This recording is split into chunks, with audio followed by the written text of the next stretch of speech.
If you follow this channel, you may have noticed that there's a lot I don't do much of, at least not yet. This channel doesn't have, I think, any Leibniz at all, and there's precious little Aristotle. Well, I'm going to see if I can at least fix the Aristotle situation a little bit with a few videos drawing from Aristotle's own words in the Nichomachean Ethics to clarify the moral methodology employed in that particular book. That is to say, to clarify how Aristotle thinks about right and wrong. Two of the major concepts that are central to Aristotelian ethics are proper function and habituation. That is to say, the proper function of the human being is a central concept in Aristotelian ethics, and practicing good habits that develop a good character is the most important thing we need to be doing in order to be good, and in order to do good. And you have to be good in order to do good. I'm going to be drawing from the Random House publication of the Basic Works of Aristotle, this beautiful volume, and this is the Nichomachean Ethics as translated by W.D.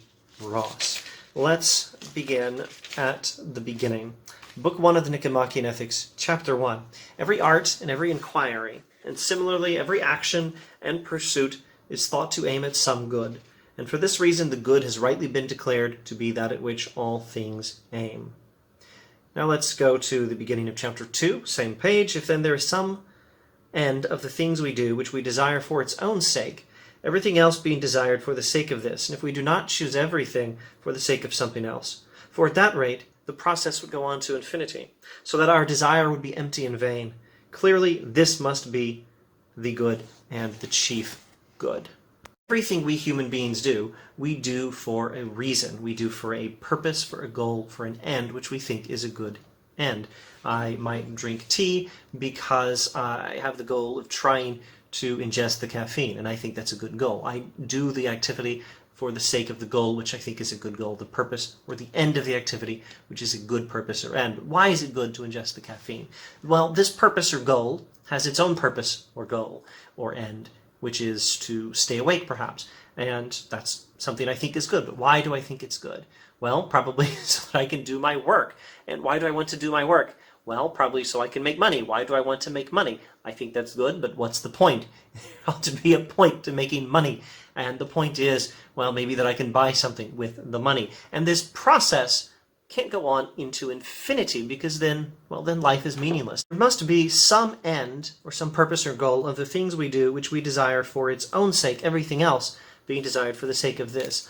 Otherwise, all our activities are meaningless, because their meaning would only come from the goal they're trying to accomplish. And all of those goals would be meaningless because their meaning would only come from the goals they were trying to accomplish. And every goal would be meaningless if there was no ultimate goal for the meaning to come from. The process of a purpose giving a meaning to something has to begin somewhere. So there must be some final purpose, which is a purpose in itself. To find out what is the purpose in itself, and to get an understanding of how we might achieve that purpose. And this is the purpose for the human being, because we are talking about human activity that aims for a purpose. To find out the nature of the purpose, the ultimate purpose of human activity, that for the sake of which we do everything else, is the purpose of the Nichomachean Ethics. Aristotle's Nichomachean Ethics, from Book 1, Chapter 3, as translated by W.D. Ross in the Random House edition, this beautiful book, The Basic Works of Aristotle. Our discussion will be adequate if it has as much clearness as the subject matter admits of, for precision is not to be sought for alike in all discussions. Skipping a bit, we must be content then in speaking of such subjects and with such premises to indicate the truth roughly and in outline, and in speaking about things which are only for the most part true, and with premises of the same kind to reach conclusions that are no better. In the same spirit, therefore, should each type of statement be received, for it is the mark of an educated man to look for precision in each class of things just so far as the nature of the subject admits. It is evidently equally foolish to accept probable reasonings from a mathematician and to demand from a rhetorician scientific proofs. The activity of the Nichomachean Ethics is to study ethics. And in the study of ethics, we should not expect to have more clarity than the subject matter itself admits of. This will not be an activity of mathematical precision. This will be an activity of as much clearness as the subject matter admits of. And there will be some things said roughly and in outline and as generalizations and by means of analogy. From the Nichomachean Ethics of Aristotle, as translated by W.D. Ross in the Random House edition of the Basic Works of Aristotle. Book 1, Chapter 7. Let us return again to the good we are seeking and ask what it can be. Skipping a bit.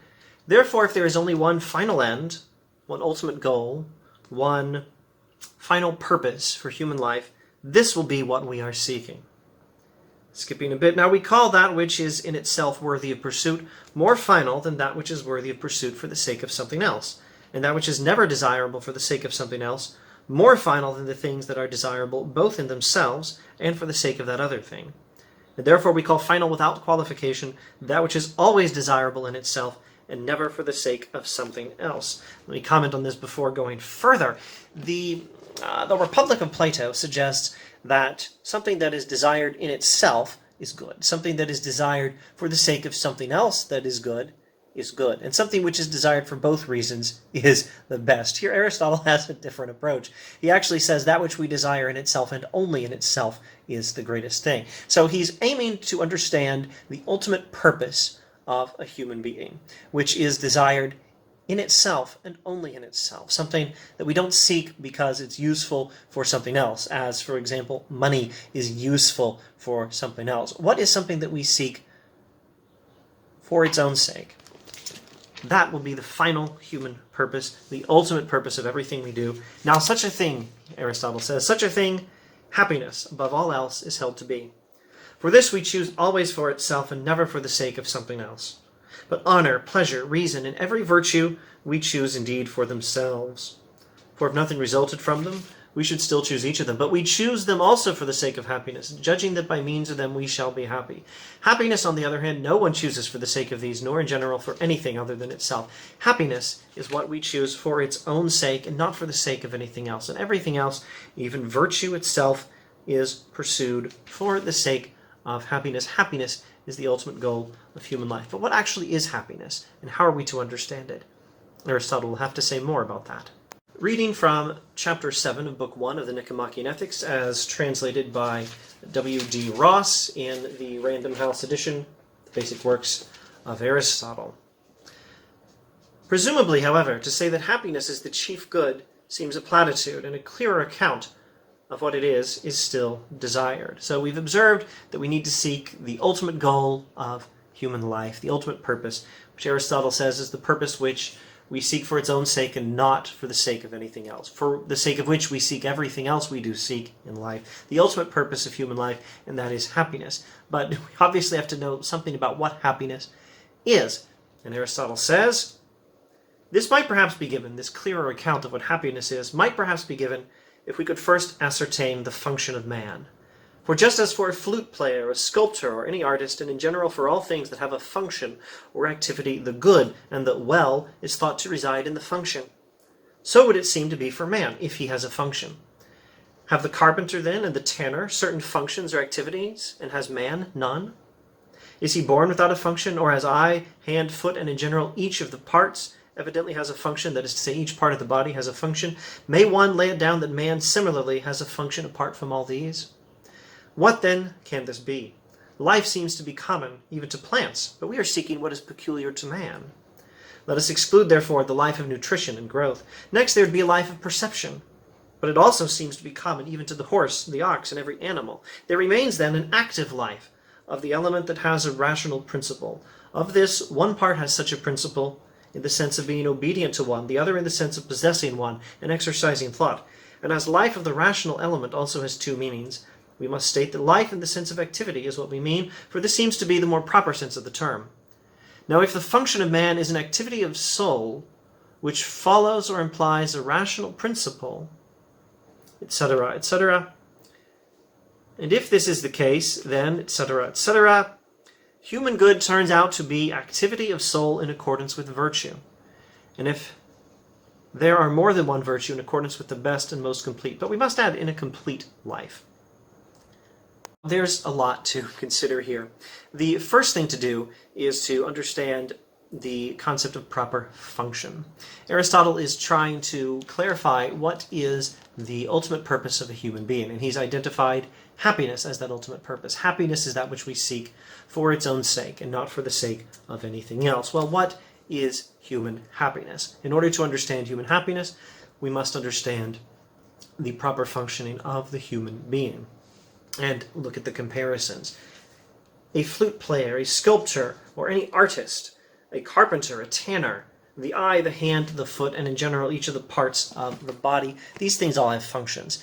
The tanner has the function of tanning. Tanning is the activity proper to the sort of thing a tanner is. The carpenter has the function carpentry. Carpentry is the proper function of the carpenter.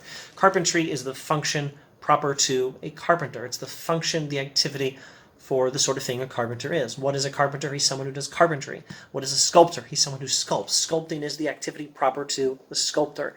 Artistry is the activity proper to an artist. Flute playing is the activity proper to a flute player. The eye has the function of seeing. Seeing is the activity proper to the eye. The hand has the function of grasping, and this is the activity proper to the sort of thing the hand is. Repeat this exercise for the foot, the other parts of the body, all the other occupations, and have the carpenter and the tanner certain functions or activities, and has man none? Is he born without a function? Do the parts of the body have a function, and does the human not have a function? No, says Aristotle. The human being, like human occupations and like the parts of the body, has a function proper to it. And what is that function? In order to understand this, we need to look at what the human being is and how the human being is different from other kind of living organisms. A human, like a plant, can take in nutrients and grow. So that's not going to be the central aspect of the human proper function. A human, like a dog or a cat, a horse, the ox, and every animal, has the ability to perceive. So that's not going to be the proper human function. Dogs can perceive. Dogs and plants can take in nutrients and grow. Humans can do these things. Well, those aren't a part of the human function, but they're not the function proper to human beings as such. What makes a human being different from a dog or from a tree? What makes a human being different is we have reason. The proper functioning of reason, the excellence of reason, the fulfillment of the potential of human reason is the proper functioning of the human being. This is how we must understand happiness. Happiness must be understood as the activity of the human being whereby the human being functions properly, and the reason of the human being, reason being the unique characteristic of human beings, is fulfilled and reaches its potential. Putting it all together, Aristotle gives us this working definition of human happiness and of the human good and the human proper function. Human good turns out to be activity of soul in accordance with virtue. But we must add in a complete life. So human happiness is not a mere state of mind, it's a state of being, and it's a state of activity. What sort of activity? Well, the activity of a life lived in accordance with virtue, guided by reason, and in which reason has reached its full potential for knowing the truth. This is the proper function of the human being as such, and this is how we must understand human happiness. This is how we must understand the purpose of human life. And in order to be a complete definition of happiness, he says, but we must add in a complete life.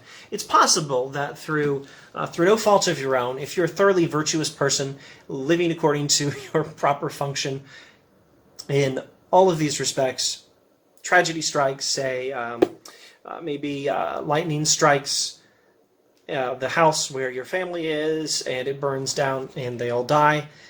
Here you are not a fully happy human being. Human happiness requires a little bit of luck, or at least requires that you avoid the bad luck. Happiness is activity of the soul in accordance with virtue, as long as you have a little bit of luck to have a complete life. Let this serve as an outline of the good, says Aristotle, and then the rest of the Nichomachean ethics is going to go into these matters in much more detail